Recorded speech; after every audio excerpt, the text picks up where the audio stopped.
칠흑 같은 어둠이 도시를 삼킨 밤이었다.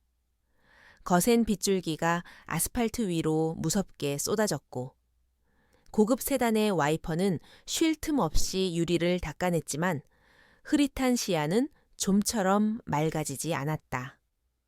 강민주는 차가운 가죽 시트에 몸을 기댄 채 굳은 표정으로 창밖의 혼란스러운 풍경을 응시했다.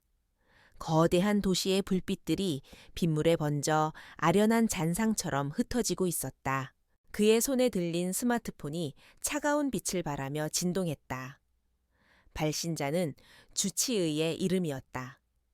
민준의 미간이 미세하게 좁아졌다. 이 시간에 걸려오는 주치의의 전화는 결코 좋은 소식일 리 없었다. 그는 잠시 망설이다가 이내 마음을 다잡고 통화 버튼을 눌렀다. 수화기 너머로 들려오는 의사의 목소리는 무겁고 피로에 지쳐 있었다. 강 전무님, 드릴 말씀이 있습니다. 회장님의 상태가 좋지 않습니다. 저희가 할 수 있는 모든 조치를 취했지만 차도가 보이지 않습니다. 마음의 준비를 하셔야 할 것 같습니다. 의사의 목소리에는 깊은 무력감이 배어 있었다. 그것은 현대의학이 내리는 최종 선고와도 같았다. 민주는 아무 말 없이 입술을 깨물었다. 이미 예상했던 말이었지만 막상 현실로 닥치니 심장이 차갑게 가라앉는 기분이었다. 수고하셨습니다. 곧 병원으로 가겠습니다. 그는 감정 없는 목소리로 짧게 답하고 전화를 끊었다. 그의 할아버지, 진성그룹의 창업주이자 살아있는 신화인 강태환 회장. 그는 몇 달째 원인 모를 희귀병으로 병상에 누워 있었다. 세계 최고의 의료진이 동원되었지만 누구도 병의 원인조차 제대로 밝혀내지 못했다. 그저 하루하루 생명의 불꽃이 사그라드는 것을 지켜볼 뿐이었다. 차가 앞으로 나아가지 못하고 꽉 막힌 도로 위에서 멈춰 섰다. 붉은 미등의 행렬이 끝없이 이어져 있었다. 민주는 답답한 마음에 주먹을 꽉 쥐었다.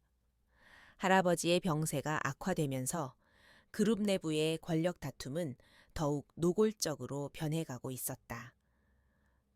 호시탐탐 회장의 자리를 노리는 숙부 간경수를 비롯한 친척들은 마치 하이에나처럼 숨죽이며 때를 기다리고 있었다. 그들에게 회장의 죽음은 슬픔이 아닌 기회였다. 민주는 그런 그들의 위선과 탐욕에 신물이 났다. 그는 오직 실력 하나로 지금의 자리까지 올라왔지만 거대한 가문의 암투 속에서 느끼는 피로감은 상상 이상이었다. 그는 이 모든 것을 끝내고 싶었지만 동시에 할아버지가 평생을 바쳐 이룩한 진성그룹을 지켜야 한다는 책임감이 그의 어깨를 무겁게 짓눌렀다. 운전기사가 조심스럽게 그의 눈치를 살피며 말했다. 전무님, 길이 너무 막힙니다. 조금 돌아가더라도 골목길로 가보는 것이 어떻겠습니까? 마음대로 하게. 민준의 목소리는 여전히 차가웠다. 그는 눈을 감고 머릿속을 정리하려 애썼다. 그러나 귓께는 의사의 절망적인 목소리와 친척들의 탐욕스러운 얼굴들만이 어지럽게 맴돌았다. 차는 이내 방향을 틀어 화려한 대로를 벗어나 어둡고 좁은 골목으로 접어들었다. 낡은 건물들과 희미한 가로등 불빛이 새우산한 분위기를 자아냈다. 평소에 그라면 결코 들어오지 않았을 그의 세계와는 전혀 다른 공간이었다. 바로 그때였다. 끼익 하는 날카로운 마찰음과 함께 차가 급정거했다. 몸이 앞으로 쏠린 민준이 날카롭게 눈을 떴다. 무슨 일이야? 그의 목소리에는 짜증이 섞여 있었다. 운전기사가 당황한 목소리로 대답했다. 죄송합니다. 전무님, 갑자기 아이가 뛰어들어서 헤드라이트 불빛이 비추는 곳에 작은 아이 하나가 비를 맞으며 웅크리고 서 있었다. 6살쯤 되었을까. 낡고 해진 옷은 흠뻑 젖어 있었고 작은 얼굴은 빗물과 흙으로 얼룩져 있었다. 하지만 그 와중에도 아이의 눈은 유난히 맑고 깊었다. 아이는 놀라거나 울지도 않고 그저 묵묵히 자신들을 향해 다가오는 거대한 쇳덩어리를 바라보고 있었다. 민주는 귀찮다는 듯 혀를 찼다. 빨리 처리하고 출발해. 그의 세상에서 이런 아이는 그저 길가의 돌멩이와 다를 바 없었다. 운전기사가 황급히 차에서 내려 아이에게 다가갔다. 얘야, 괜찮니? 다친 곳은 없어. 부모님은 어디 계시니? 기사의 다정한 물음에도 아이는 아무런 대답이 없었다. 그저 고개를 들어 민준이 앉아있는 뒷좌석을 빤히 쳐다볼 뿐이었다. 그 시선이 너무나도 강렬해서 민준은 자신도 모르게 인상을 찌푸렸다. 마치 자신의 마음속 가장 깊은 곳까지 꿰뚫어 보는 듯한 눈빛이었다. 시간이 지체되자 민주는 결국 참지 못하고 차 문을 열었다. 차가운 빗줄기가 그의 비싼 양복 위로 쏟아졌지만 아랑곳하지 않았다. 그는 아이 앞으로 다가가 차가운 목소리로 물었다. 이름이 뭐지? 집은 어디고? 아이는 여전히 그를 올려다보며 아무 말이 없었다. 그러더니 아주 작은 목소리로 뜻밖의 질문을 던졌다. 아저씨도 길을 잃었어요. 마음의 길이요. 순간 민준의 머릿속이 하얗게 비는 듯 했다. 6살 아이의 입에서 나올 거라고는 상상도 할 수 없는 말이었다. 그의 혼란과 절망, 무거운 책임감과 깊은 고독, 그 모든 것을 꿰뚫어 본 듯한 한마디였다. 그는 잠시 말을 잃고 아이를 내려다보았다. 아이의 눈은 비에 젖은 밤하늘처럼 깊고 고요했다. 그 안에는 어떠한 두려움이나 계산도 없이 오직 순수한 연민만이 담겨 있었다. 민주는 평생을 감정의 동요 없이 살아왔다. 슬픔도 기쁨도 분노도 모두 통제 가능한 영역 안에 있었다. 하지만 지금 이 순간 이름 모를 작은 아이 앞에서 그의 철벽 같은 방어막이 속수무책으로 흔들리고 있었다. 그는 자신에게 무슨 일이 일어나고 있는지 알 수 없었다. 그저 이 아이를 이대로 빗속에 두고 갈 수 없다는 강한 충동에 휩싸였다. 그것은 이성적인 판단이 아닌 설명할 수 없는 본능에 가까웠다. 그는 자신도 모르게 손을 내밀어 아이의 작은 손을 잡았다. 아이의 손은 얼음장처럼 차가웠지만 그 작은 온기가 그의 손바닥을 통해 심장까지 전해지는 듯했다. 일단 비를 너무 많이 맞았어. 그의 목소리는 여전히 딱딱했지만 처음과는 달리 미세한 떨림이 섞여 있었다. 운전기사는 눈이 휘둥그레져서 자신의 주인을 쳐다보았다. 결벽증에 가까울 정도로 타인을 멀리하던 그가 흙투성이 아이를 자신의 차에 태우다니 믿을 수 없는 광경이었다. 아이는 순순히 그의 손을 잡고 채에 올랐다. 그리고는 아무 일도 없었다는 듯 조용히 자리에 앉아 창밖을 바라보았다. 민주는 그런 아이의 옆모습을 물끄러미 쳐다보았다. 아이의 이름은 설아였다. 그는 나중에야 그 이름을 알게 되었다.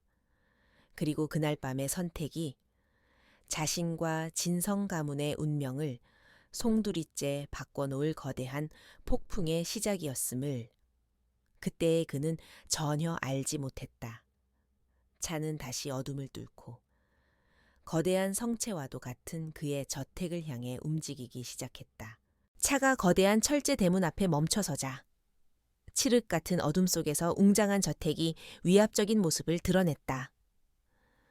쏟아지는 빗줄기 속에서도 저택은 마치 외부 세계의 혼란 따위는 아랑곳하지 않는다는 듯 차갑고 고요한 침묵을 지키고 있었다. 민주는 설아의 작은 손을 잡고 차에서 내렸다. 아이는 주변의 압도적인 풍경에도 전혀 주눅들지 않고 그저 맑은 눈으로 자신을 둘러싼 모든 것을 담담하게 바라볼 뿐이었다. 현관문이 열리자 집안의 따뜻한 공기가 빗물에 젖은 그들을 감쌌다. 그러나 그 온기는 잠시뿐이었다. 집안을 총괄하는 박 비서는 민준의 옆에 서 있는 작고 남루한 아이를 보고는 순간 표정이 굳어졌다. 그녀의 눈에는 당혹감과 불쾌감이 스쳐 지나갔다. 전무님, 이 아이는 대체 어디서? 그녀는 말을 잇지 못하고 민준과 아이를 번갈아 쳐다보았다. 집안의 다른 사용인들 역시 수군거리며 놀라움을 감추지 못했다. 신경 쓰지 마시오. 일단 이 아이부터 씻기고 따뜻한 옷과 먹을 것을 좀 챙겨주세요. 민준의 목소리는 단호했다. 박 비서는 그의 명령에 감히 토를 달지는 못했지만 못마땅한 기색을 숨기지는 못했다. 그녀가 막 아이를 데려가려던 순간 2층에서 중년 남성의 목소리가 들려왔다. 오, 이게 누구신가? 우리 그룹의 미래를 짊어질 강 전무 아니신가?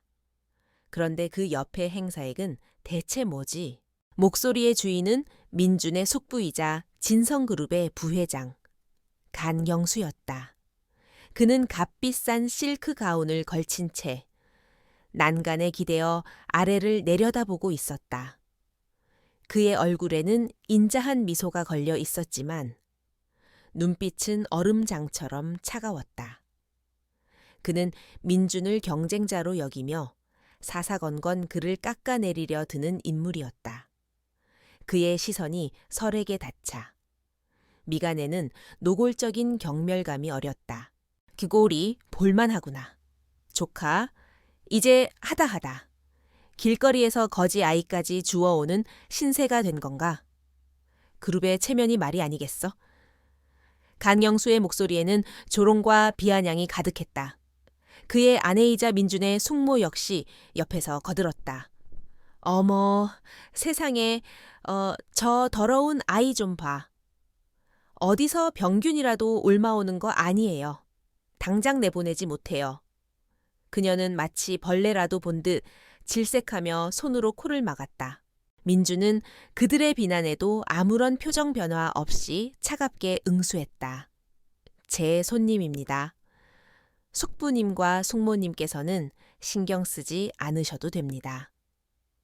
그의 단호한 태도에 간경수의 눈썹이 꿈틀거렸다. 그는 민준의 이런 예측 불가능한 행동이 마음에 들지 않았다.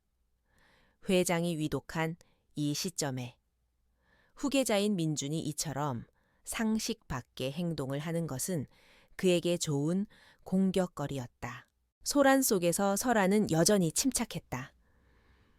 아이는 자신을 향해 쏟아지는 경멸과 저기에도 아랑곳하지 않고 그저 조용히 서 있을 뿐이었다. 그러다 문득 아이의 시선이 2층 복도 끝에 있는 한 방문을 향했다. 그곳은 강 회장의 침실이었다. 설아는 마치 무언가에 이끌리기라도 한 듯 그쪽을 향해 천천히 발걸음을 옮기기 시작했다. 잠깐, 너 어디 가는 거야? 숙모가 날카롭게 소리쳤지만 아이는 멈추지 않았다. 민주는 순간 아이의 행동에서 어떤 강한 의지를 읽었다. 그는 자신도 모르게 아이의 앞을 막는 대신 그 뒤를 따랐다. 박 비서와 사용인들이 어쩔 줄 몰라 하며 그들을 쳐다보았고 강영수 부부는 흥미롭다는 듯 혹은 어이없다는 듯한 표정으로 그 광경을 지켜보았다. 설아는 조금의 망설임도 없이 강 회장의 방문 앞에 멈춰 섰다. 굳게 닫힌 문 너머로는 희미하게 기계음 소리가 들려왔다. 들어가게 해주세요. 할아버지가 아파요. 설아가 처음으로 분명한 목소리로 말했다. 그 목소리는 작았지만 그 안에 담긴 힘은 주변의 모든 소음을 압도했다. 때에 마침 왕진을 왔던 주치의가 방에서 나오다가 그들과 마주쳤다.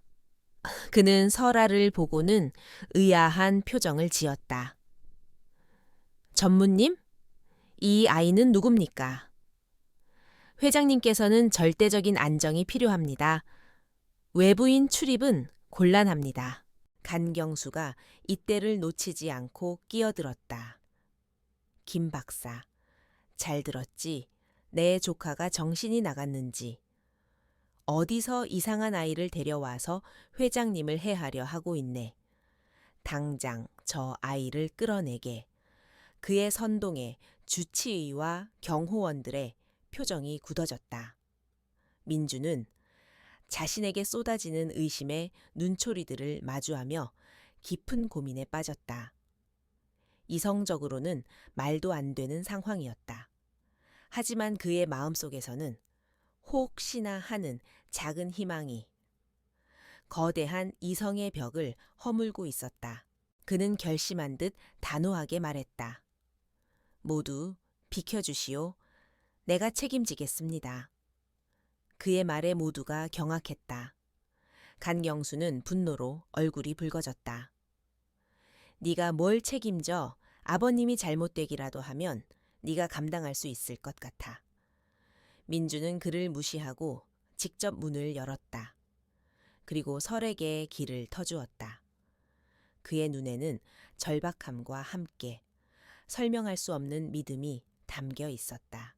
방 안은 온갖 의료기기들로 가득 차 있었다. 복잡한 모니터들은 알아볼 수 없는 숫자와 그래프들을 쉴 새 없이 뿜어냈고 차가운 기계음이 방 안의 공기를 무겁게 짓눌렀다. 침대 위에는 강 회장이 앙상한 모습으로 누워 있었다. 한때 호랑이처럼 포효하며 재계를 호령하던 그의 모습은 온데간데 없고 미세하게 숨만 내쉬는 쇠약한 노인만이 남아 있었다. 설아는 침대 옆으로 조용히 다가갔다. 아이는 복잡한 의료기기들에도 전혀 겁을 먹지 않았다. 오히려 익숙하다는 듯 회장의 상태를 살폈다. 아이는 잠시 회장의 얼굴과 손목을 들여다보더니 이내 자신이 품고 있던 작은 약초 주머니를 열었다. 그 안에서는 마른 약초 몇 가지가 나왔다. 따뜻한 물 좀 주세요. 설아가 민준을 보며 말했다. 민준이 재빨리 보온병에 있던 따뜻한 물을 컵에 따르자. 설아는 그 안에 약초잎 2개를 넣었다. 그러자 은은하고 맑은 향기가 방 안에 퍼지기 시작했다. 간경수가 비웃으며 말했다. 장난은 그만하지. 그런 풀잎 쪼가리로 뭘 어쩌겠다는 거야. 이건 엄연한 의료방해 행위야. 그가 설에게 손을 뻗으려는 순간 민준이 그의 앞을 막아섰다. 손대지 마십시오. 바로 그 순간이었다. 갑자기 침대에 누워있던 강 회장의 거친 숨소리가 조금씩 잦아들기 시작했다. 삐삐거리며 불규칙하게 울리던 심박수 모니터에 그래프가 점차 안정적인 곡선을 그렸다. 방 안에 있던 모든 사람들의 눈이 모니터로 향했다. 주치의는 믿을 수 없다는 표정으로 자신의 눈을 비볐다. 분명 회장의 상태는 최악으로 치닫고 있었는데 갑자기 모든 생체 신호가 정상 범위로 돌아오고 있었다. 이럴 수가? 주치의가 떨리는 목소리로 중얼거렸다. 설아는 그저 조용히 약초를 우려낸 컵을 회장의 입가에 가져다 댔다. 의식이 없던 회장이 마치 그 향기에 이끌리기라도 한 듯 스스로 입술을 살짝 벌렸다. 설아는 숟가락으로 조심스럽게 약초물을 떠서 그의 입술을 적셔주었다. 몇 방울의 물이 그의 마른 입술로 스며들어 갔다. 그리고 기적이 일어났다. 몇 주 동안 미동도 없던 강 회장의 눈꺼풀이 미세하게 파르르 떨리기 시작했다. 그러더니 아주 천천히 굳게 닫혀있던 그의 눈이 실처럼 가늘게 떠졌다. 희미한 그의 시선이 설에게로 향했다. 그의 마른 입술이 움직이며 거의 들리지 않을 정도로 작은 목소리가 새어나왔다. 누구냐? 방 안에 있던 모든 사람들이 그 자리에서 얼어붙었다.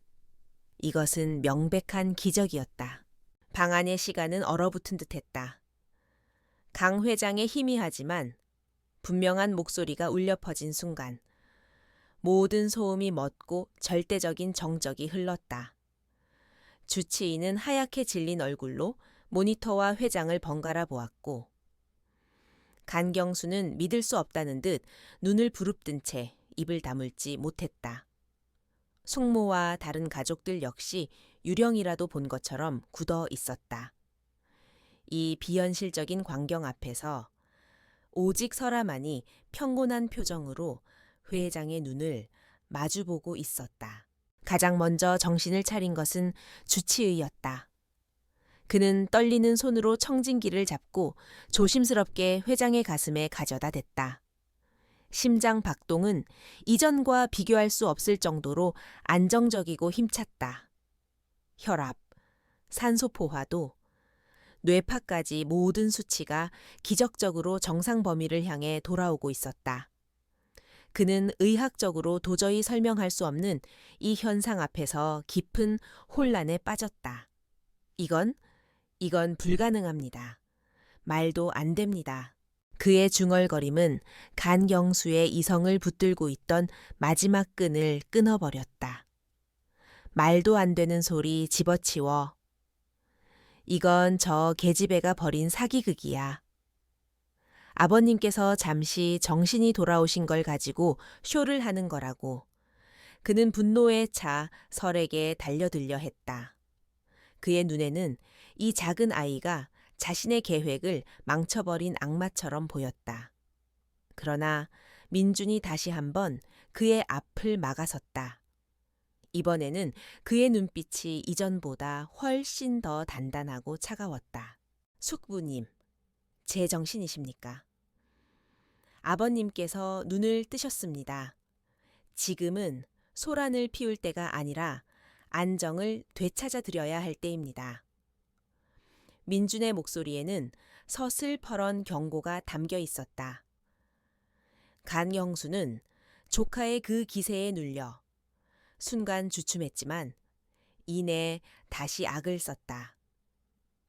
내 놈이야말로 제정신이냐. 어디서 굴러먹던 건지도 모를 아이를 데려와 아버님을 위험에 빠뜨려 이건 명백한 상속을 노린 계획적인 범죄야. 두 사람 사이에 팽팽한 긴장감이 흘렀다. 다른 가족들은 누구의 편에 서야 할지 몰라 눈치만 보고 있었다. 회장이 깨어난 것은 분명 좋은 일이었지만 그 과정이 너무나도 비상식적이었기에 섣불리 민준의 편을 들 수도 없었다. 게다가 만약 회장이 다시 쓰러지기라도 한다면 모든 책임은 민준에게 돌아갈 것이 뻔했다. 그들의 머릿속은 복잡한 계산으로 가득 차 있었다. 바로 그때 침대에 누워있던 강 회장이 다시 한번 희미하게 입을 열었다. 물. 그 한마디는 방 안의 모든 논쟁을 잠재우는 힘을 가지고 있었다. 민주는 재빨리 설아가 약초를 우려냈던 컵을 들고 회장에게 다가갔다. 그는 조심스럽게 회장의 상체를 일으켜 세우고 숟가락으로 천천히 약초물을 떠먹였다. 회장은 아주 느리지만 분명하게 몇 모금의 물을 삼켰다. 그리고는 다시 깊은 잠에 빠져들었다. 주치의가 황급히 회장의 상태를 다시 살폈다. 위험한 고비는 넘기신 것 같습니다. 수면 상태에 들어가셨지만 이전의 혼수 상태와는 완전히 다릅니다. 이건 회복을 위한 수면입니다. 그는 여전히 믿을 수 없다는 표정이었지만 의사로서의 소견을 분명히 밝혔다. 그의 말에 민주는 안도의 한숨을 내쉬었고 간경수의 얼굴은 더욱 흉측하게 일그러졌다. 그날 이후 진성 가문에는 미묘한 균열이 생기기 시작했다. 강 회장은 다음 날 아침 몇 달 만에 처음으로 맑은 정신으로 눈을 떴다. 아직 몸을 가누기는 힘들었지만 의사소통이 가능할 정도로 상태가 호전되었다. 이 기적적인 회복의 중심에는 6살 소녀 설아가 있었다. 민주는 설아를 저택의 가장 안전하고 아늑한 방에 머물게 하고 24시간 내내 경호원과 전담 보모를 붙여 철저하게 보호했다. 하지만 설아의 존재는 가문 내에서 뜨거운 감자였다. 간경수는 집요하게 설아를 사기꾼으로 몰아붙였다. 그는 국내 최고의 한의사와 과학자들을 동원해 설아가 사용한 약초의 성분 분석을 의뢰했지만 결과는 알 수 없는 희귀 성분이라는 답변뿐이었다. 그는 포기하지 않고 설아가 사실은 민준이 고용한 아역 배우이며 모든 것이 상속을 위한 치밀한 사기극이라고 주장하며 가족들을 선동했다. 생각해 보십시오. 저 아이가 나타난 시점이 너무나도 절묘하지 않습니까? 회장님이 가장 위독하실 때. 마치 준비라도 한 듯이 나타나서 말도 안 되는 기적을 행했다. 이건 상식적으로 불가능한 일입니다. 민준이가 우리 모두를 속이고 있는 겁니다. 그의 논리는 그럴듯했고 가뜩이나 민준을 시기하던 다른 친척들은 조금씩 그의 말에 동조하기 시작했다. 민준은 고립되었다. 그는 설아를 보호하고 할아버지의 회복을 돕는 데 온 신경을 쏟았지만 돌아오는 것은 가족들의 불신과 의심의 눈초리뿐이었다. 그들은 설아의 신비한 능력보다는 간경수가 만들어낸 음모론에 더 귀를 기울였다. 민주는 설에게 물었다. 설아야, 네가 할아버지를 낫게 해준 그 약초 어디서 구한 거니? 그리고 너는 대체 어디서 온 아이니? 설아는 그저 고개를 저을 뿐이었다. 몰라요. 그냥 할아버지를 보면 어떤 약초가 필요한지 알 수 있었어요. 머릿속에 그림처럼 떠올랐어요. 아이의 대답은 민준의 의문을 해소해주기는커녕 오히려 더 깊은 미궁 속으로 빠뜨렸다. 아이는 자신의 과거에 대해 전혀 기억하지 못하는 듯했다. 이름과 나이 외에는 아는 것이 없었다. 그러던 어느 날 밤, 저택에 몰래 잠입한 괴한이 설아의 방을 습격하는 사건이 발생했다. 다행히 경호원들이 즉시 제압하여 설아는 무사했지만 민주는 등골이 서늘해지는 것을 느꼈다. 이것은 단순한 경고가 아니었다. 명백한 살해 위협이었다. 배후가 누구인지는 불보듯이 뻔했다. 간경수가 마침내 인내심의 한계를 드러내고 극단적인 수단을 사용하기 시작한 것이다. 그날 밤, 민주는 잠든 설아의 머리맡을 지키며 굳게 결심했다. 더 이상 수세에 몰려 있을 수만은 없었다. 설아를 지키고 이 모든 음모를 파헤치기 위해서는 먼저 움직여야 했다. 그는 자신의 가장 충직한 비서인 최 실장을 불렀다. 최 실장, 지금부터 내 지시를 잘 듣게. 아무도 믿을 수 없어. 자네와 나, 둘뿐이야. 조의 실장은 굳은 표정으로 고개를 끄덕였다. 민주는 낮은 목소리로 지시를 내리기 시작했다. 설아가 발견되었던 골목 주변의 모든 CCTV를 확보하고 아이의 행적을 역으로 추적하게, 그리고 숙부님의 최근 자금 흐름과 통화 내역, 만나는 사람들을 모두 샅샅이 뒤져. 뭔가 나올 거야. 아주 작은 단서라도 놓치지 마. 그의 눈빛은 차가운 분노와 강철 같은 결의로 불타고 있었다. 같은 시각, 자신의 서재에서 민준의 동태를 보고받은 강영수는 불쾌한 표정으로 시가를 비벼껐다. 감히 내 뒤를 캐 건방진 놈. 그는 전화기를 들어 어딘가로 연결했다. 수화기 너머로 음산한 목소리가 들려왔다. 네, 부회장님. 간경수는 차가운 목소리로 명령했다. 그 아이의 뒷조사를 지시했었는데 아직 아무것도 나온 게 없나. 죄송합니다.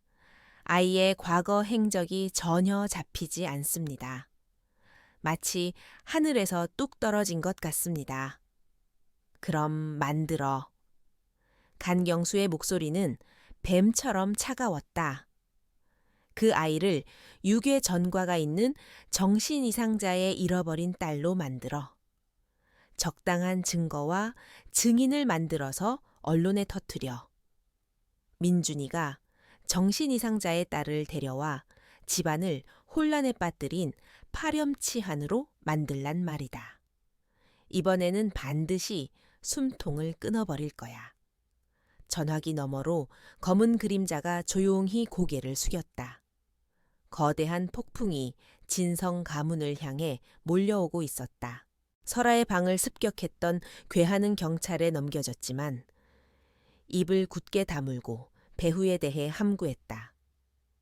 하지만 그가 과거 간경수의 운전기사로 일했던 전과자라는 사실이 밝혀지면서 배후가 누구인지는 더 이상 비밀이 아니었다. 민주는 분노로 주먹을 꽉 쥐었지만 섣불리 움직일 수는 없었다. 간경수는 교묘하게 법망을 빠져나갈 것이고 어설픈 공격은 오히려 역효과를 낳을 뿐이었다. 그는 감정을 억누르고 초의 실장이 가져온 보고서에 집중했다. 보고서의 첫 장에는 설아가 지니고 있던 작은 약초 주머니에 대한 분석 결과가 담겨 있었다. 국내 최고의 식물학자 및 약학자들이 동원된 분석이었다. 결과는 놀라웠다. 주머니 속의 약초들 중 일부는 학계에 보고된 적 없는 신종이거나 수십 년 전 멸종된 것으로 알려진 희귀종이었다. 특히 회장의 병세에 결정적인 효과를 보인 약초는 인공적인 교배를 통해서만 얻을 수 있는 특수한 변이종이라는 소견이 붙어 있었다. 이건 일반적인 아이가 산에서 캘 수 있는 그런 약초가 아니라는 뜻입니다. 초의 실장이 무거운 목소리로 말했다. 민준 역시 같은 생각이었다. 이것은 우연이 아니었다. 설아의 배후에는 혹은 그녀의 과거에는 이 약초들을 다룰 수 있는 고도로 전문적인 지식을 가진 누군가가 존재했다는 명백한 증거였다. 그는 보고서의 다음 장을 넘겼다. 설아의 주머니에 대한 내용이었다. 주머니 자체는 평범한 삼배로 만들어졌지만 한쪽 구석에 수놓아진 작은 자수가 전문가의 눈길을 끌었다. 그것은 아주 작고 희미했지만 특정 문양을 형상화하고 있었다. 해밀이라는 단어를 상징화한 도안이었다. 초의 실장은 이미 그 단서 하나만으로 방대한 자료를 추적한 뒤였다. 해밀, 비가 온 뒤 맑게 갠 하늘이라는 뜻의 순우리 말입니다. 그리고 10년 전 이 이름을 가진 작은 바이오 연구소가 있었습니다. 해밀 생명과학 연구소. 보고서에 따르면 그곳은 천재적인 식물학자이자 하한의학 박사였던 서진우 박사가 설립한 곳이었다. 그는 전통 하한의학과 현대 생명과학을 접목하여 난치병 치료제를 개발하는 데 몰두했던 인물이었다. 특히 희귀 약초를 이용한 세포 재생 분야에서는 독보적인 성과를 내고 있었다고 한다. 그리고 보고서의 마지막 부분에 민준의 심장을 멎게 하는 내용이 적혀 있었다. 해밀 연구소는 10년 전 진성바이오와 M&A를 추진했습니다. 당시 M&A 실무를 총괄했던 책임자가 강영수 부회장이었습니다. 민준의 눈빛이 서늘하게 빛났다. 모든 조각들이 하나의 그림을 향해 맞춰지기 시작하는 기분이었다. 최 실장이 말을 이었다. 하지만 M&A는 막바지에 알 수 없는 이유로 무산되었습니다. 그리고 얼마 지나지 않아 연구소에 큰 화재가 발생하여 모든 연구 자료와 시설이 전소되었습니다. 서진우 박사 부부는 그 화재 현장에서 실종되었습니다. 민주는 자리에서 벌떡 일어났다. 그 연구소, 지금은 어떻게 되었지? 폐쇄된 채 방치되어 있습니다. 경기도 외곽의 인적 드문 곳에 있습니다. 민주는 망설이지 않았다. 당장 그곳으로 간다. 자네는 간경수 부회장이 당시 M&A를 진행하며 주고받았던 모든 내부 자료를 다시 검토해 삭제된 파일까지 전부 복원해. 그의 목소리에는 강철 같은 의지가 담겨 있었다. 그는 이 사건의 진실에 거의 다가섰음을 직감했다. 1시간 뒤 민주는 폐허가 된 해밀연구소 앞에 서 있었다. 10년의 세월 동안 건물은 덩굴과 잡초에 뒤덮여 흉물스러운 모습을 하고 있었다. 화마가 핥히고 간 검은 흔적들이 건물 외벽에 고스란히 남아 있었다. 굳게 닫힌 철문은 녹슬어 있었지만 민주는 주저없이 문을 부수고 안으로 들어갔다. 내부는 먼지와 채, 그리고 잊혀진 시간의 냄새로 가득했다. 복도를 따라 걷는 그의 발소리가 공허하게 울렸다. 벽에는 불에 그을린 연구 성과들이 액자째 녹아내려 있었고 바닥에는 깨진 비커와 실험 도구들이 어지럽게 널려 있었다. 이곳은 한때 누군가의 꿈과 열정이 살아 숨 쉬던 공간이었을 것이다. 하지만 이제는 모든 것이 멈춰버린 비극의 무덤과도 같았다. 민주는 가장 안쪽에 있는 소장실 문을 열었다. 소장실 역시 화마를 피하지는 못했지만 다른 곳보다는 상태가 양호했다. 책들은 대부분 불에 탔지만 기적적으로 살아남은 책상 서랍 하나가 그의 눈에 띄었다. 그는 조심스럽게 서랍을 열었다. 그 안에는 불에 반쯤 그슬린 낡은 연구 일지 한 권이 들어 있었다. 서진우 박사의 이름이 적힌 일지였다. 민주는 떨리는 손으로 일지를 펼쳤다. 일지에는 희귀 약초를 이용한 신약 개발 과정이 빽빽하게 기록되어 있었다. 그리고 후반부로 갈수록 진성바이오와의 M&A에 대한 내용이 등장하기 시작했다. 진성 측의 요구가 점점 더 노골적으로 변하고 있다. 그들은 단순한 인수가 아니라 우리의 모든 연구 원천 기술을 통째로 삼키려 하고 있다. 간경수라는 자는 교활하고 탐욕스러운 인물이다. 조심해야 한다. 민주는 마른 침을 삼키며 다음 장을 넘겼다. 마지막 장은 화재가 나기 바로 전날에 쓰인 것이었다. 그들이 마침내 본색을 드러냈다. 기술 이전을 거부하자.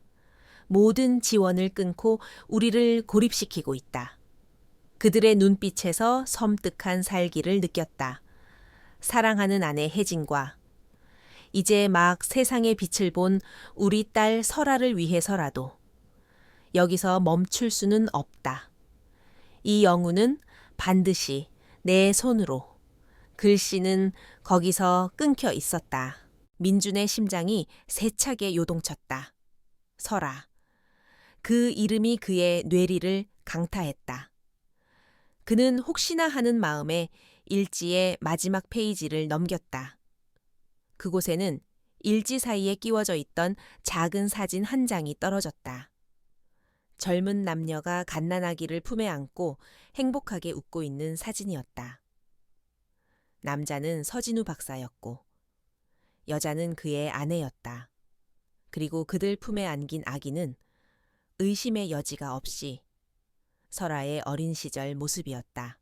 사진 뒷면에는 서투른 글씨로 이렇게 적혀 있었다. 사랑하는 우리 딸, 설아의 첫 번째 생일을 기념하며. 그리고 그의 시선은 사진 속 여자의 가슴에 달린 작은 브로치에 멎었다. 그것은 설아의 약초 주머니에 수놓아져 있던 것과 똑같은 해밀 문양이었다. 모든 것이 명확해졌다. 설아는 천재 과학자의 핏줄이자 10년 전 비극적인 사건의 유일한 생존자였다. 그리고 그 비극의 중심에는 자신의 숙부 간경수가 있었다. 민준의 눈빛이 차가운 분노로 이글거렸다. 이것은 더 이상 단순한 음모가 아니었다. 10년의 세월을 뛰어넘은 거대한 범죄였다. 폐허가 된 연구소에서 돌아온 민준의 눈빛은 이전과 완전히 달라져 있었다. 그의 아내는 깊은 슬픔과 함께 모든 것을 제자리로 돌려놓겠다는 차가운 결의가 자리 잡고 있었다. 그는 잠든 설아의 방으로 향했다. 곤히 잠든 아이의 얼굴은 천사와도 같았다. 민주는 아이의 머리를 부드럽게 쓰다듬었다. 이 작은 아이가 10년이라는 긴 시간 동안 얼마나 외롭고 힘들었을까. 그는 더 이상 설아를 단순한 보호의 대상으로 보지 않았다. 그녀는 그가 목숨을 걸고 지켜야 할 가족이자 추악한 진실을 밝혀낼 정의의 상징이었다. 다음 날 아침, 간경수의 방역이 시작되었다. 민준이 예상했던 것보다 훨씬 더 빠르고 악랄한 방식이었다. 한 선정적인 온라인 매체에서 진성그룹 황태자, 유괴 전과자 딸, 입양 충격적인 진실이라는 제목의 기사를 터뜨린 것이다. 기사의 내용은 교묘하게 조작되어 있었다. 설아가 사실은 몇 년 전 아동 유괴 미수로 복역했던 정신 이상자의 딸이며 현재 경찰이 그 아이를 찾고 있다는 내용이었다. 기사에는 흐릿하게 처리된 설아의 사진과 함께 전문가라는 익명의 인물이 아이가 심각한 정신적 불안정 상태일 수 있다고 주장하는 인터뷰까지 실려 있었다. 기사는 삽시간에 퍼져나갔고 인터넷은 그야말로 아수라장이 되었다. 진성그룹의 주가는 폭락하기 시작했고 그룹 본사에는 항의 전화가 빗발쳤다. 가족들은 패닉에 빠졌다. 특히 민준에게 적대적이었던 친척들은 이때다 싶어 그를 맹비난했다. 이게 다 무슨 망신이야. 네가 데려온 저 아이 때문에 그룹 전체가 무너지게 생겼다. 당장 아이를 경찰에 넘기고 공식적으로 사과해. 간경수는 기다렸다는 듯이 긴급 가족회의를 소집했다. 그는 걱정스러운 표정을 연기하며 말했다. 민준이의 마음은 이해하지만 이건 너무 위험한 도박이었네. 그룹의 안정을 위해서라도 우리는 저 아이와 선을 그어야만 하네. 내가 나서서 이 사태를 수습하겠네. 그의 말은 민준의 리더십에 치명적인 상처를 입히고 자연스럽게 자신이 그룹의 해결사 이미지를 굳히려는 속셈이었다. 모든 비난과 압박이 민준을 향했다. 하지만 그는 흔들리지 않았다. 그는 이미 모든 것을 예상하고 있었다. 그는 자신을 몰아붙이는 친척들을 차가운 눈으로 훑어본 뒤 나지막하지만 힘 있는 목소리로 말했다. 제가 해결하겠습니다. 그리고 이 모든 논란에 대해 제가 직접 입장을 밝히겠습니다. 그는 그 말을 남기고 회의장을 나섰다. 그리고는 최 실장을 통해 즉시 긴급 기자회견을 요청했다. 몇 시간 뒤 수많은 취재진이 모인 기자회견장에 민준이 모습을 드러냈다. 수십 개의 카메라 플래시가 일제히 터졌고 기자들의 질문이 쉴 새 없이 쏟아졌다. 민준은 단상 위에 서서 잠시 눈을 감고 숨을 골랐다. 그리고 다시 눈을 떴을 때 그의 눈빛에는 어떤 동요도 없었다. 그는 마이크를 잡고 입을 열었다. 먼저 불미스러운 일로 심려를 끼쳐드린 점, 진심으로 사과드립니다.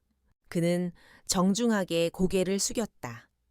하지만 오늘 제가 이 자리에 선 것은 한 아이를 향한 무자비한 허위 사실에 대해 명백한 진실을 밝히기 위함입니다. 그의 목소리는 낮았지만 회견장 전체를 압도하는 힘이 있었다.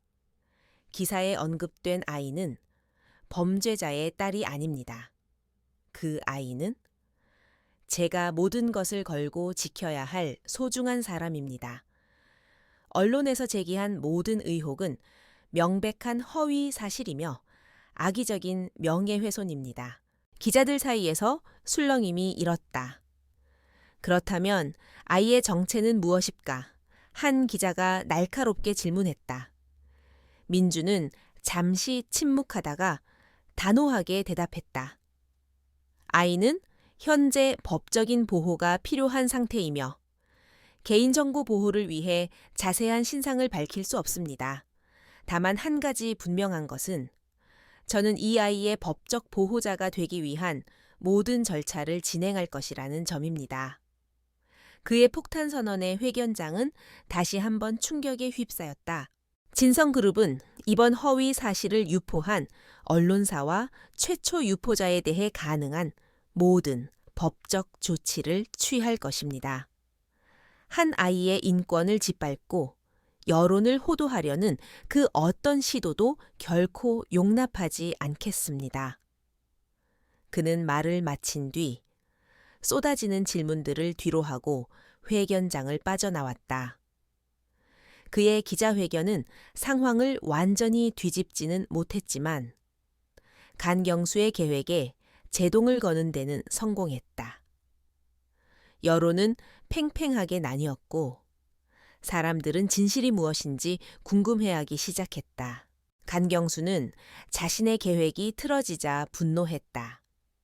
그는 민준이 이렇게 정면으로 부딪혀 올 줄은 예상하지 못했다. 어리석은 놈, 스스로 무덤을 파는구나. 그는 더욱 극단적인 방법을 사용하기로 결심했다. 며칠 뒤 설아가 전담 보모와 함께 저택의 정원을 산책하고 있을 때였다. 갑자기 저택 담장 밖 도로에서 대형 트럭 한 대가 통제를 잃은 듯 굉음을 내며 담장을 향해 돌진했다. 끼익 날카로운 마찰음과 함께 트럭이 담장을 들이받고 멈춰섰다. 단단한 담장이 아니었다면 트럭은 정원 안으로 그대로 돌진했을 것이다. 경호원들이 순식간에 설아를 감싸고 주변을 경계했다. 운전자는 현장에서 도주했고 경찰은 단순한 운전 미숙으로 인한 사고로 잠정 결론 내렸다. 하지만 민주는 그것이 위장된 공격이라는 것을 본능적으로 알았다. 적이 이제 인내심을 잃고 설아의 목숨을 직접적으로 노리기 시작한 것이다. 그날 밤 초의 실장이 다급하게 민준의 서재로 들어왔다. 그의 손에는 복원된 10년 전 M&A 관련 내부 자료가 들려 있었다. 전무님, 찾았습니다. 그는 보안 USB를 노트북에 연결했다. 화면에는 강영수와 당시 경쟁사였던 태성제약의 대표가 비밀리에 만나는 모습이 담긴 사진 파일과 M&A가 무산된 직후 강영수가 유령 회사를 통해 태성제약 측으로부터 거액의 자금을 받은 차명계좌 거래 내역이 나타났다. 그리고 결정적인 증거가 발견되었다. 해밀연구소 처리 방안이라는 제목의 암호화된 내부 보고서였다. 보고서의 내용은 충격적이었다. 서진우 박사가 기술 이전을 끝까지 거부할 경우 연구소의 모든 데이터와 함께 물리적으로 제거하여 후환을 없애야 함. 사고로 위장할 것. 보고서의 최종 결재란에는 간경수의 서명이 선명하게 남아 있었다. 민준의 눈빛이 얼음보다 차갑게 변했다. 이것은 단순한 비리나 음모가 아니었다. 모든 것을 덮기 위해 두 사람의 목숨을 앗아간 계획적인 살인이었다. 그는 조용히 읊조렸다. 최 실장, 이제 전쟁을 끝낼 시간이야. 민준의 서재는 거대한 전쟁 상황실과도 같았다. 벽 한쪽에는 10년 전 해밀연구소 사건과 관련된 인물, 기업, 자금 흐름이 복잡한 거미줄처럼 얽힌 관계도가 붙어 있었다. 민주는 며칠 밤낮으로 잠도 잊은 채 흩어진 진실의 조각들을 꿰맞추는 데 몰두했다. 그의 눈은 피로로 붉게 충혈되어 있었지만 그 안의 빛은 그 어느 때보다도 형형하고 날카로웠다. 초의 실장과 그의 직속 팀원들은 민준의 지휘 아래 일사불란하게 움직였다. 첫 번째 돌파구는 자금 추적에서 나왔다. 간경수가 태성제약으로부터 받은 거액의 자금은 여러 개의 유령 회사를 거쳐 세탁된 뒤 그의 해외 비밀 계좌로 흘러 들어갔다. 그리고 그 돈의 일부가 해밀연구소 화재 사건 직후 사건을 담당했던 경찰 간부와 소방 책임자에게 흘러 들어간 정황이 포착되었다. 단순한 사고가 아니라는 명백한 증거였다. 뇌물로 진실을 덮어버린 것이다. 두 번째 조각은 사람이었다. 최 실장의 팀은 끈질긴 추적 끝에 10년 전 해밀연구소에서 서진우 박사의 조수로 일했던 한 연구원을 찾아냈다. 그는 화재 이후 모든 것을 버리고 시골로 낙향하여 신분을 숨긴 채 살고 있었다.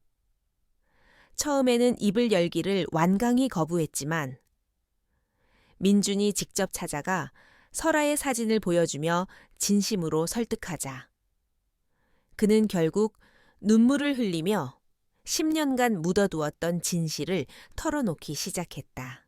그날 밤 모든 것이 지옥이었습니다. 전직 연구원 김 씨는 떨리는 목소리로 말했다. 박사님은 태성제약과 강영수 부회장의 협박에 굴복하지 않으셨습니다. 자신의 연구가 사람을 살리는 데 쓰여야지 돈벌이의 수단이 되어서는 안 된다고 하셨죠. 그러자 그들은 본색을 드러냈습니다. 그날 밤 연구소에 괴한들이 들이닥쳤고 그들이 불을 질렀습니다. 그의 얼굴은 공포와 죄책감으로 일그러져 있었다. 저는 간신히 뒷문으로 빠져나왔지만 박사님 부부는 미처 피하지 못하셨습니다. 그는 울음을 터뜨렸다. 민주는 침묵 속에서 그의 고통을 들어주었다. 잠시 후 민준이 가장 궁금했던 질문을 던졌다. 그럼 아이는 어떻게 된 겁니까, 설아? 그 아이는 어떻게 살아남은 거죠? 김 씨는 눈물을 닦으며 대답했다. 그것이 바로 기적이었습니다. 그의 증언에 따르면 화재가 나기 몇 시간 전, 서진우 박사는 무언가 불길한 낌새를 느꼈다고 한다. 그는 평소 친하게 지내던 연구소 인근 마을의 한 노파에게 갓난아기였던 설아를 잠시 맡겼다. 오늘 밤 무슨 일이 생길지도 모르니 아이를 데리고 무조건 멀리 도망가시오. 그리고 절대 돌아보지 마시오. 그것이 박사님의 마지막 부탁이었다. 노파는 약속대로 아이를 데리고 깊은 산골 마을로 숨어들었다. 그 노파가 바로 설아를 길러준 할머니였다. 그녀는 서진우 박사가 남긴 몇 권의 약초 서적을 바탕으로 설에게 약초 지식을 가르쳤다. 설아는 부모에게 물려받은 천재성으로 그 지식을 스펀지처럼 흡수했다.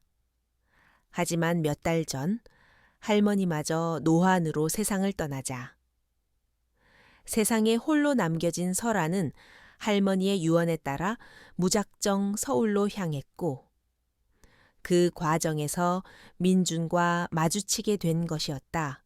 모든 퍼즐이 맞춰졌다. 설아의 기적적인 능력은 부모로부터 물려받은 천재성과 그녀를 지키려 했던 사람들의 희생이 만들어낸 결과물이었다. 민주는 김 씨에게 안전한 거처와 신변 보호를 약속하고 그의 모든 증언을 녹화했다. 이제 방역을 위한 모든 무기는 준비되었다. 남은 것은 결정적인 한 방을 날릴 시점을 정하는 것뿐이었다. 민주는 모든 증거 자료를 들고 회복 중인 강 회장의 병실을 찾았다. 몇 주 사이에 회장의 건강은 놀라울 정도로 좋아져 있었다. 설아가 매일 정성껏 다려주는 약초차 덕분이었다. 그는 병상에 앉아 창밖을 내다보고 있다가 굳은 표정의 민준을 보고는 직감적으로 무언가 심상치 않은 일이 벌어졌음을 깨달았다. 민준은 아무 말 없이 서류와 USB를 그의 앞에 내려놓았다. 1시간 뒤 병실 안에는 무거운 침묵만이 흘렀다. 모든 자료를 확인한 강 회장의 얼굴은 창백하게 굳어 있었다. 그의 손은 분노와 충격으로 미세하게 떨리고 있었다. 그는 평생을 바쳐 이룩한 진성그룹의 이름 아래 자신의 친동생이 이토록 끔찍한 범죄를 저질렀다는 사실을 믿을 수가 없었다. 내가 내 손으로 괴물을 키웠구나. 그의 목소리는 깊은 자책감과 슬픔으로 잠겨 있었다. 그는 잠시 눈을 감고 과거를 회상했다. 재능은 있었지만 언제나 자신의 그늘에 가려져 있던 동생, 그 열등감이 이토록 끔찍한 탐욕과 악행으로 이어졌을 줄은 꿈에도 몰랐다. 그는 다시 눈을 떴다. 그의 눈빛은 더 이상 쇠약한 노인의 그것이 아니었다. 한때 재계를 호령했던 사자의 눈빛이 차가운 분노와 함께 되살아나고 있었다. 민준아. 그가 나지막이 손자를 불렀다. 더 이상 망설일 필요 없다. 내게 그룹의 모든 권한을 위임하겠다. 네 손으로 직접 우리 가문을 더럽힌 저 암적인 존재를 도려내거라. 한 치의 자비도 베풀지 마라. 그것은 절대적인 신임이자 냉정한 심판의 명령이었다. 민주는 조용히 고개를 숙였다. 네, 할아버지. 명심하겠습니다. 그가 병실을 나서는 순간 초의 실장으로부터 메시지가 도착했다. 전무님, 간경수 부회장이 전무님의 해임안을 안건으로 긴급 이사회를 소집했습니다. 모레 오전 10시입니다. 메시지를 확인한 민준의 입가에 차가운 미소가 걸렸다. 숙부님께서 직접 무덤을 파셨군요. 그토록 원하시던 자리. 제가 최고의 무대를 만들어 드리겠습니다. 그는 이제 마지막 결전을 향해 거침없이 나아갈 준비를 마쳤다. 긴급 이사회가 소집된 날, 진성그룹 본사의 최상층 회의실에는 얼음장 같은 긴장감이 감돌았다. 간경수가 자신의 사람들을 이끌고 회의장을 장악한 채 의장석에 앉아 있었다. 이사들은 대부분 그의 편에 서서 승리를 예감한 듯 여유로운 표정을 짓고 있었다. 그들은 곧 그룹의 주인이 될 남자에게 미리 충성을 맹세하고 있었다. 잠시 후 민준이 초회 실장과 함께 회의실로 들어섰다. 그의 얼굴에는 어떤 감정도 드러나지 않아 오히려 보는 사람을 불안하게 만들었다. 간경수는 기다렸다는 듯이 자리에서 일어나 준비한 연설을 시작했다. 그는 먼저 강 회장의 건강을 염려하는 척 위선적인 연기를 펼친 뒤 곧바로 민준을 향해 날카로운 공격을 퍼부었다. 존경하는 이사 여러분, 지금 우리 진성그룹은 창사 이래 최대의 위기에 직면해 있습니다. 강민준 전무의 독단적이고 무책임한 행동으로 인해 그룹의 명예는 땅에 떨어졌고 주가는 연일 폭락하고 있습니다. 그는 설화와 관련된 언론 기사와 저택에서 벌어졌던 소동들을 과장하여 설명하며 민준을 그룹을 위기에 빠뜨린 무능하고 위험한 인물로 몰아갔다. 심지어 검증되지 않은 아이를 데려와 회장님의 신변마저 위협했습니다. 이는 결코 묵과할 수 없는 월권 행위입니다.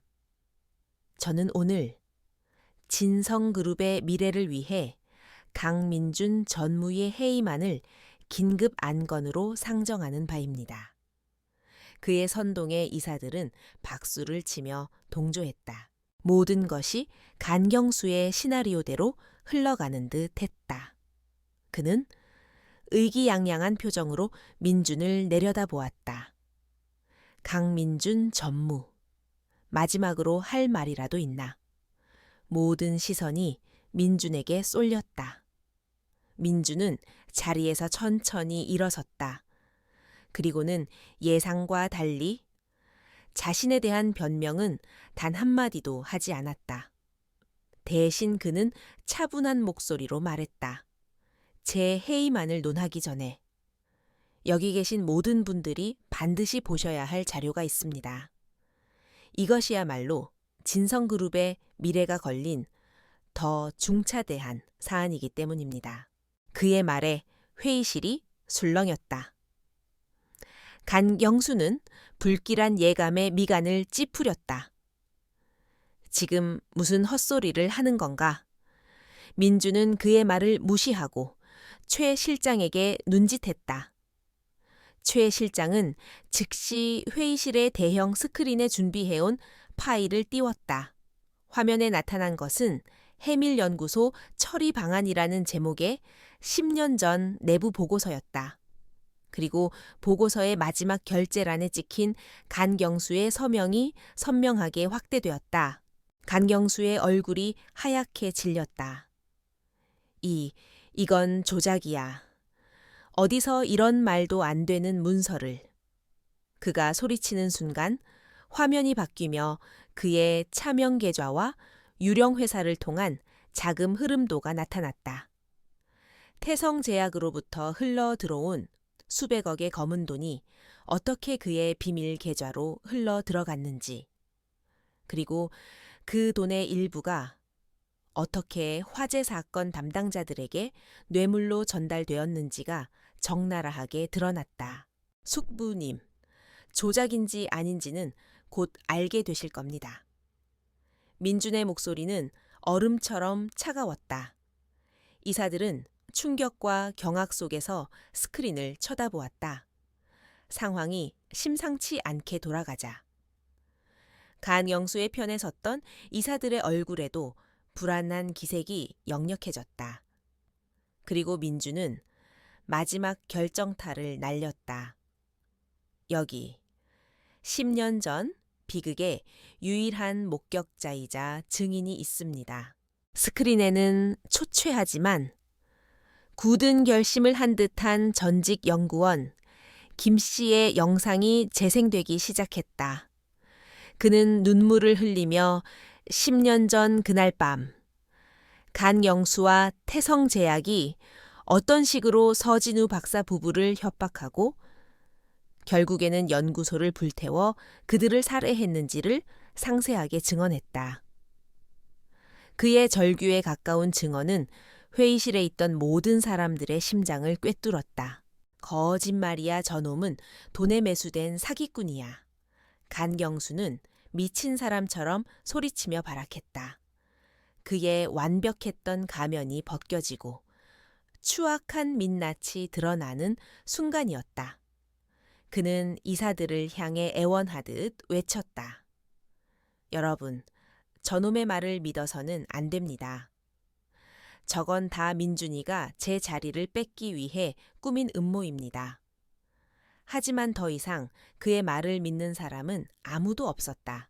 바로 그때 회의실에 육중한 문이 열렸다. 모든 사람의 시선이 문으로 쏠렸다. 그곳에는 지팡이의 몸을 의지한 채, 그러나 그 누구보다도 꼿꼿한 자세로 강태환 회장이 서 있었다. 그의 등장은 죽은 자의 귀환과도 같아났다. 회의실의 공기는 그 순간 완전히 얼어붙었다. 간경수는 유령이라도 본 듯한 표정으로 아버지를 보며 뒷걸음질 쳤다. 아버지, 어찌. 강 회장은 경호원의 부축을 받으며 천천히 의장석으로 걸어갔다. 그의 눈빛은 깊은 슬픔과 함께 얼음과도 같은 분노를 담고 있었다. 그는 자신의 동생인 간경수를 똑바로 쳐다보며 나지막하지만 회의실 전체를 울리는 목소리로 말했다. 내가 내 아우를 알아보지 못하고 10년간 원수의 손에 우리 그룹을 맡겨두었구나. 서진우 박사와 그의 아내에게. 그리고 저 하늘에 내가 무슨 면목으로 고개를 들겠는가. 그는 지팡이로 바닥을 강하게 내리쳤다. 강영수. 그의 목소리에는 한치의 온정도 없었다. 너는 더 이상 내 동생이 아니다. 그리고 진성그룹의 그 누구도 아니다. 오늘부로 너를 그룹의 모든 직위에서 파면하고 우리 가문에서 영원히 제명하겠다. 그것은 최종 선고였다. 간경수는 무릎을 꿇고 주저앉았다. 모든 것이 끝났음을 직감했다. 그가 실성한 사람처럼 웃으며 무언가 중얼거리는 순간 회의실 문이 다시 열리고 건장한 체격의 형사들이 들어왔다. 그들은 만견자실한 간경수에게 다가가 차가운 목소리로 말했다. 간경수 씨, 살인 및 살인교사, 횡령, 증거인멸 등의 혐의로 긴급 체포합니다. 당신은 변호사를 선임할 수 있으며 형사가 미란다 원칙을 읊는 동안 간경수의 손에 차가운 수갑이 채워졌다. 그렇게 한 남자의 탐욕으로 시작된 10년간의 비극은 마침내 심판의 날을 맞이했다. 간경수가 수갑을 찬 채 초라하게 끌려나간 뒤 회의실에는 무거운 침묵이 내려앉았다. 이사들은 차마 고개를 들지 못하고 죄인처럼 앉아 있었다. 그들의 얼굴에는 충격과 공포, 그리고 자신들의 어리석음에 대한 깊은 후회가 뒤섞여 있었다. 강 회장은 그들을 향해 지팡이를 들어 올렸다. 그의 목소리는 나지막했지만 그 안에 담긴 무게는 천근만근과도 같았다.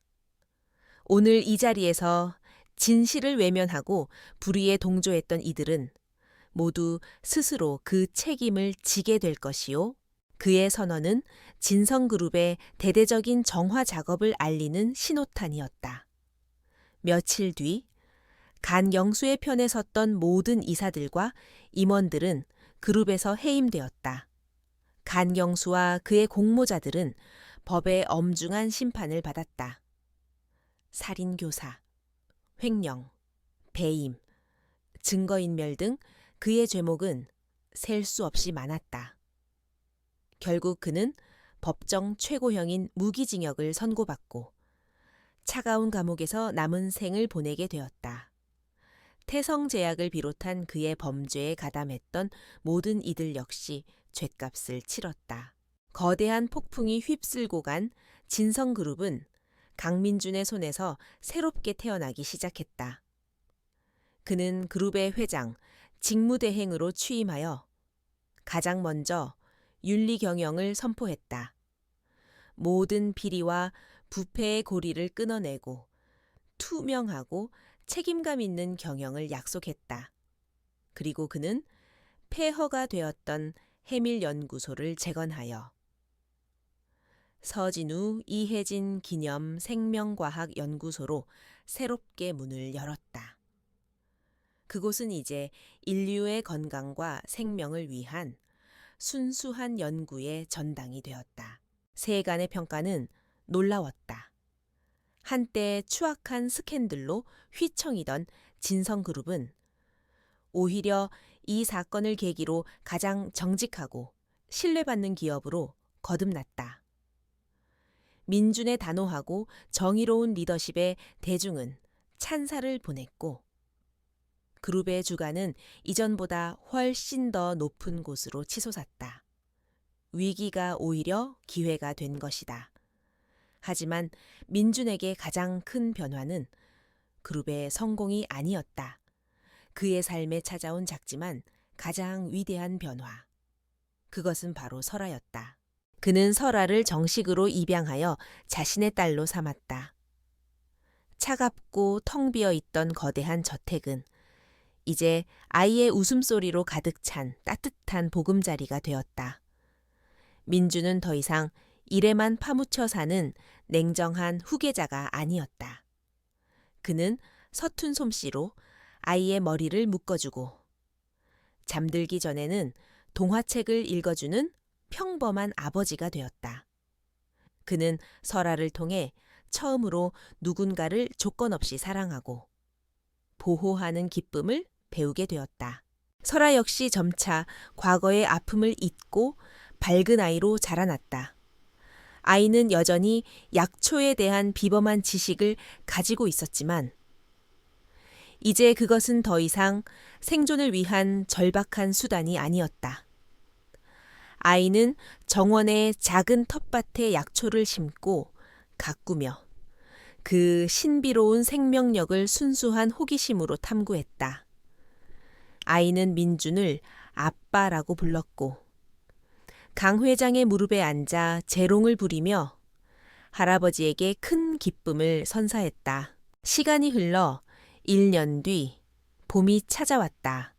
재건된 서진우 이혜진 기념 생명과학연구소의 개관식이 열리는 날이었다. 민주는 설아의 작은 손을 잡고 단상 위에 섰다. 그의 옆에는 이제 지팡이 없이도 걸을 수 있을 만큼 건강을 회복한 강 회장이 인자한 미소로 서 있었다. 민주는 마이크를 잡고 수많은 사람들 앞에서 담담하게 입을 열었다. 10년 전, 이곳에서 우리는 위대한 과학자 부부를 잃었습니다. 인간의 탐욕이 그들의 꿈과 희망을 짓밟았습니다. 오늘 우리는 그 비극을 잊지 않고 그들의 숭고한 정신을 이어가기 위해 이 자리에 섰습니다. 그는 잠시 말을 멈추고 자신의 옆에 서 있는 설아를 사랑스러운 눈빛으로 내려다보았다. 그리고 이 모든 것을 가능하게 한 작은 영웅이 있습니다. 그의 말에 모든 사람들의 시선이 설에게로 향했다. 설아는 조금 부끄러운 듯 아빠의 옷자락 뒤로 숨었지만 이내 고개를 들고 사람들을 향해 맑게 웃었다. 그 미소는 마치 비가 갠 뒤의 하늘, 해밀처럼 눈부셨다. 이 아이는 제게 진정한 가족의 의미를 가르쳐 주었습니다. 가족이란 혈연이 아닌 사랑과 믿음, 그리고 서로를 지켜주려는 마음으로 만들어진다는 것을요. 그의 연설이 끝나자 우레와 같은 박수 소리가 터져 나왔다. 민주는 설아를 번쩍 안아 올렸다. 아이의 맑은 웃음소리가 따스한 봄 햇살 아래 퍼져나갔다. 절망의 끝에서 만났던 작은 빛은 이제 그의 세상 전체를 밝히는 찬란한 태양이 되어 있었다. 그렇게 한 아이가 만들어낸 기적은 차갑게 얼어붙었던 재벌 가문의 심장을 녹이고 그들에게 새로운 시작과 진정한 행복을 선물했다. 어둠 속에서 길을 잃었던 그들은 마침내 마음의 길을 찾아 따뜻한 빛을 향해 함께 걸어가기 시작했다.